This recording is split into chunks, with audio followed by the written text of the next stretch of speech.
appreciated. You know, we tried pretty hard to not make her some like over-sexualized, stereotypical female character. We like that she's a little more kitted out.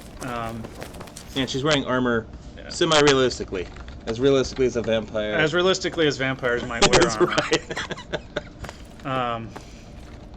So, I'm looking at her from a couple different angles. Hey, my alchemist is getting in the way. So she's a pretty freaky lady.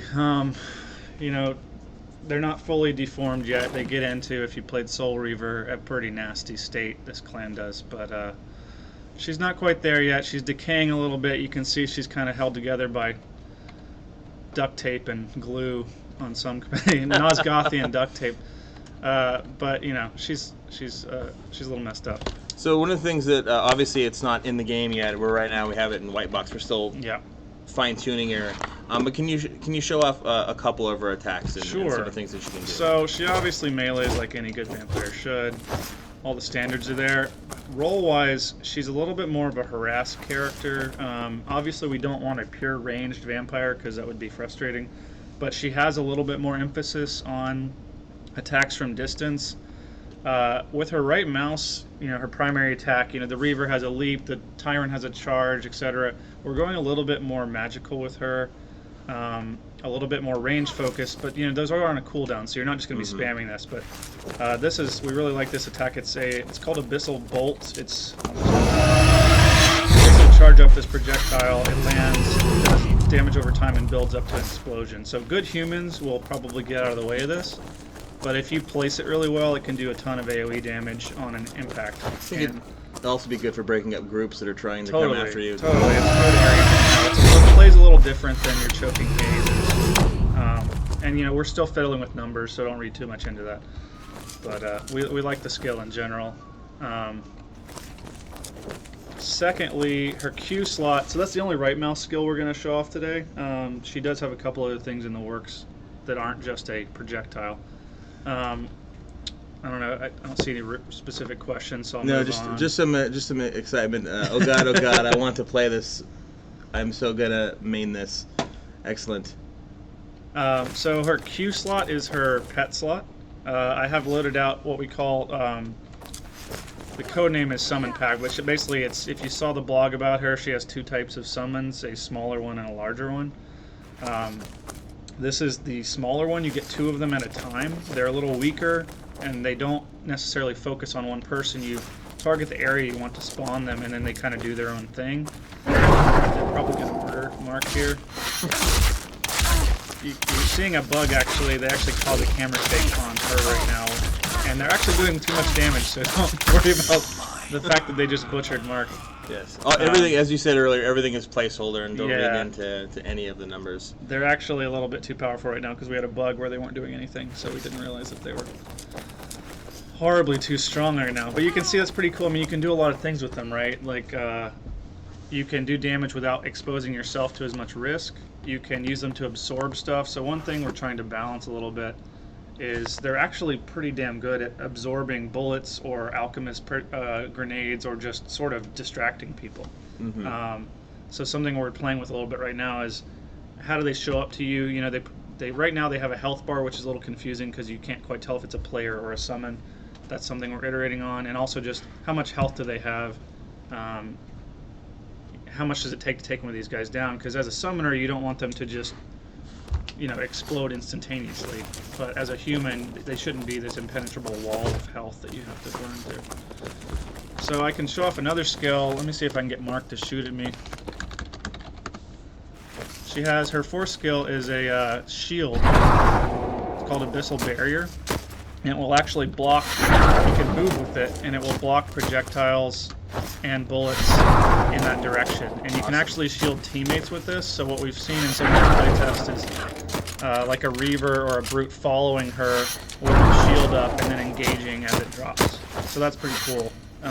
You know, we're still balancing the duration, how big it is, whether it has a damage threshold or whether it's just a barrier. But it's pretty cool. We've seen some neat gameplay out of that, so we're looking forward to that one. So for folks who who are interested in playing her, are there any characters currently in game you think that she plays similar to, or is she completely unique in the way she feels, in your opinion? I would say she's completely different than what we have out there. The closest comparison is probably the Deceiver, only in that, you know, he doesn't have the same traditional skills as a Reaver and a Tyrant. You know, she's not gonna jump in and pop a evasion type move and run away with impunity. You have to use the barrier a little bit more tactically. You got to use your pets maybe at the right time. You know, if you played other games with pet classes, it's somewhat typical to just spawn them and let them go. Because they're a little more vulnerable in this game, you have to use them more. It's an ability, right? So it's more like maybe I want to wait till someone is distracted or weak and then put my pets on them. Because if I just do it mindlessly, they're just going to get nuked. Hunfi, it's gone past earlier, just left, but I want to know, does it just block bullets, or does it also block charge attacks, the shield? Does it also block charge attacks and special It doesn't block attacks? anything from the vampire side. So vampires can like charge through it if they want to. But it will block things like alchemist grenades, hunter bullets, explosive shot, all sorts of stuff like that.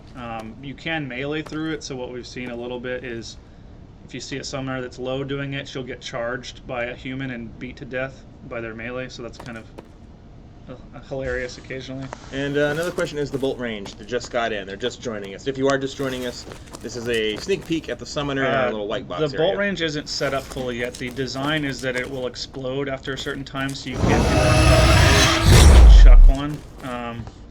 Obviously, we really like skill shots, and you should be able to aim it well and sort of arc it over something, but I don't, you know, we typically don't want her to just be like chucking these things from across the map at you.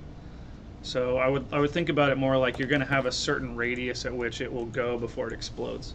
Do we have any of the other summoner skins to show yet? Those are still working. I have one that I will show in a second, okay, but you can't judge it because it's not done. So I'm going to show her other summon skill. It's the bigger one, and the current design of the bigger one is that it's a slayer, and it will target one person and beat them to death until they either kill it or it kills them.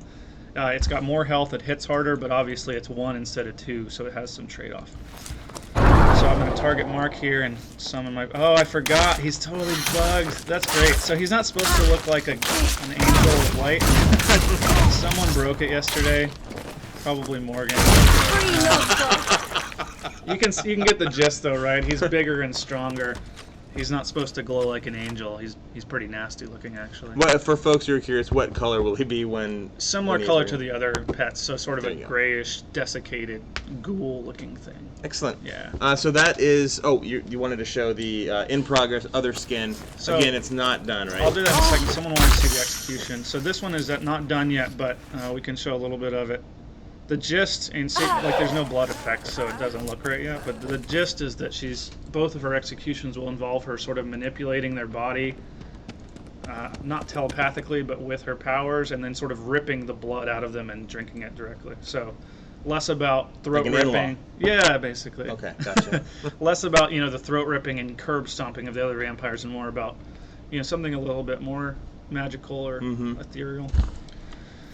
And so skin-wise, this one is still a work in progress, but it's a little different for Nosgoth. We really like most of her skin concepts. This one, Eric's still going to have to tweak her textures and stuff a little bit, but has a bit of the Egyptian flavor. Yeah, a little bit. It's not Egyptian, but it's a little bit of an inspiration there. I like that one. That one's pretty cool. Yeah, it's not even cool. done yet. No, it's definitely not done, but pretty neat. She's got these like toe boot things that I'm trying to figure out, but they look like they'd be good for kicking people in the face or something. But yeah, pretty cool stuff. Excellent. Well, that was your exclusive first look at the Summoner. The only bad news we have right now is we can't announce the name yet. But as you can see, she is fairly far along. We're still working on a lot of the tuning. Still working on some of the art, skins, and some of the animations, special effects, etc. But we will obviously give you guys an update as soon as we have one on the blog.